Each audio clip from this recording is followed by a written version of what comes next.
Nga tusemera okutuuka mu mwezi ogw'amazaalibwa ga Mukama waffe Yesu Kristo, abalunzi b'ebisolo mu disitulikiti y'e Nakasongola emitima gye bali ku mitwe ng'eyabuliro w'olugambo lw'ababbi b'ebisolo abatandise okwetala nga bababbako ebisolo byabwe okubireeta e Kampala. Balondodde ezimu ku nte ezababbiddwako ne bazikwatira mu lufula emu ewankuluku mu Kampala.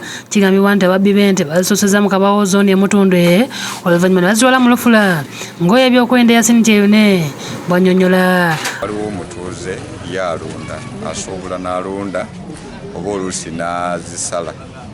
Kati waliwo gwe bayita kaala ye yaleese ente ezo. Kati mu kuzireeta wano yadde asuubira ozisala ku Kulisimasi.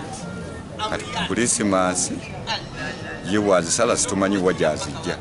Kati twadde tuli awo ne bajja Flying Squad ne bannannyini nte Chairman Nankubira mbayambeko tulabe ente ezo bazifuna batya. Bannannyini nte omusango bagutaddeko poliisi y'ebidduka okuleka abatambuza ebisolo ne bagenda nga tebabuuza gye babijje. Ssente wa lufula y'ewankuluku Hussein Matovu akakasiza nti kituufu waliwo ente ze bakwadde mu lufula eno era nga nabo bakola buli kisoboka okulaba nga bayamba ku poliisi bakwate ababbi.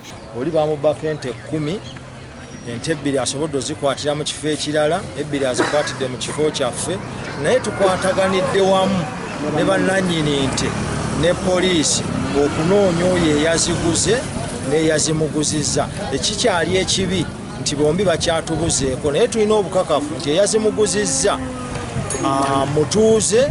Mu ngeri y'emu twogera okuwabula naddala abantu abaddukanya abatwazi zino ez'enjawulo mu Kampala okubeera abeegendereza ku nte ze bagula n'abantu abazireeta, era twasobodde okukwatako omu naye banne abalala omwenda bakyaliira ku nsiko abagambibwa nti bwe yakolagana nabo. Yudaya Namyalo yakusakidde eggulu eno ku lwa Bukedde TV.